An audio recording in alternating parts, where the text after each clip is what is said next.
राधे राधे। राधे श्री कृष्ण मेरे प्यारे मित्रों। श्री कृष्ण जी को क्यों शराब पिलाने के लिए षड्यंत्र रचा गया था? दुर्योधन की पत्नी क्यों श्री कृष्ण की भक्त बन गई? आइए शुरुआत करते हैं। दुर्योधन की पत्नी का नाम भानुमति था। वो एक बहुत ही सुंदर लड़की थी और जब कृष्ण दुर्योधन के महल में मेहमान बनकर आए तब वो सिर्फ 17 साल की थी। दुर्योधन ने एक षड्यंत्र रचा जिससे कृष्ण को नशे की हालत में लाकर कोई वादा करा लिया जाए। उसने सभी तरह की व्यवस्थाएं की और इस बात का खास ख्याल रखा कि भोज में खूब अच्छी मात्रा में शराब भी हो। दुर्योधन के दोस्त भी आए और सभी ने इतनी शराब पी कि वे सब नशे में धुत हो गए। पर कृष्ण ने अपने आप को शांत रखा और वे हर किसी को खुश करते रहे। इस सारे हंगामे में भानुमति ने भी कुछ ज्यादा ही पी ली, जितनी वो पी सकती थी उससे भी ज्यादा। वो एक युवा लड़की थी और उसे इन चीजों की आदत नहीं थी, तो वो नशे में बहकने लगी। कुछ समय बाद सभी लोग बहकने लगे और चीजें काबू से बाहर जाने लगी। भानुमति अपने पर काबू खो बैठी। वो कृष्ण से लिप्ट गई और उनके लिए अपनी इच्छा प्रकट करने लगी। कृष्ण ने उसे किसी शिशु की तरह संभाला और वे समझ गए थे कि स्थिति खराब हो चुकी थी। वे समझ गए थे कि भानुमति अगर कुछ गलत कर बैठी तो बाद में संभाल नहीं पाएगी और हस्तिनापुर की रानी का गौरव कलंकित हो जाएगा। इसलिए कृष्ण उसको उठाकर महल के अंदर ले गए और उसकी सास गांधारी के कक्ष में जाकर उनके हवाले कर दिया। अगले दिन सुबह जब भानुमति को पता चला तो वो कृष्ण के प्रति सम्मान और कृतज्ञता से भर गई कि उन्होंने उसे बचा लिया था।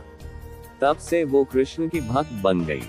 दूसरी तरफ श्री कृष्ण की घमंडी पत्नी सत्यभामा कृष्ण की दूसरी पत्नी थी। वो एक बहुत ही घमंडी स्त्री थी। उसका ये मानना था कि वो सबसे सुंदर और सबसे अमीर स्त्री थी क्योंकि उसके पिता एक बहुत ही धनवान व्यक्ति थे। तो सत्यभामा जितने और जो रत्न और आभूषण और संपत्ति चाहती थी वो सब उसके पास थे। स्वाभाविक रूप से घमंड उसकी एक बड़ी समस्या थी। एक बार कृष्ण के जन्मदिवस के अवसर पर सत्यभामा ने सोचा कि वो सबको दिखाएगी कि वो कृष्ण को कितना प्यार करती थी। तो उसने तय किया कि वो कृष्ण के वजन जितना सोना शहर के लोगों में बांटेगी। इसे तुलाभार कहते हैं। ये मंदिरों में होता है। लोग एक बड़ी तराजू में अपने वजन के बराबर का मक्खन, घी या चावल या कुछ और रखकर वो चीज लोगों में बांटते हैं। चावल, नमक, दाल या सोना या वो कुछ भी आप दे सकते हैं जो देना चाहें। ये प्राचीन परंपरा हमारी संस्कृति का एक हिस्सा है। सत्यभामा ने तुलाभार की व्यवस्था की। लोग बहुत प्रभावित हुए पर कृष्ण पर इन बातों का कोई असर नहीं हुआ। वे जाकर तराजू के एक पलड़े पर बैठ गए।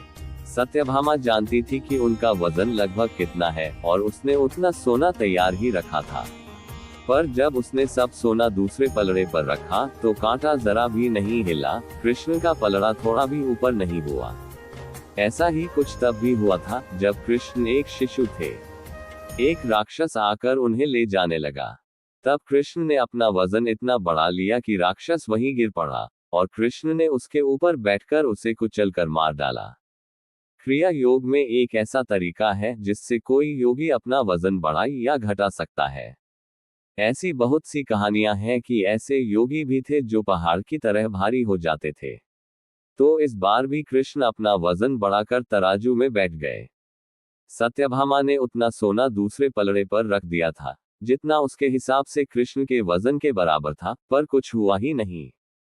तब तक शहर के सभी लोग ये घटना देखने के लिए आ गए थे।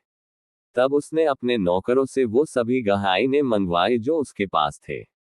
एक के बाद एक वो गहने डालती जा रही थी और सोच रही थी कि काम हो जाएगा, पर कुछ नहीं हुआ। तब उसने वो सब कुछ भी रख दिया जो उसके पास था, पर पलड़ा जरा भी नहीं हिला।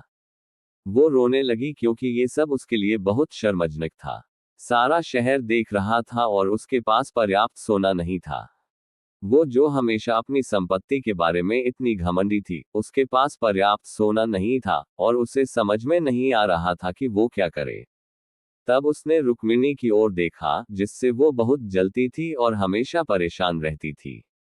उसने रुक्मिणी से पूछा, अब मैं क्या करूं, क्योंकि ये बात सिर्फ मेरे लिए ही नहीं पर तुम्हारे और हम सब के लिए भी बहुत शर्मजनक है।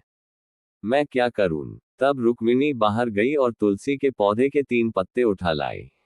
जैसे ही तुलसी के वे पत्ते उसने तराजू के दूसरे पलड़े पर रखे, कृष्ण का पलड़ा तुरंत ही ऊपर आ गया।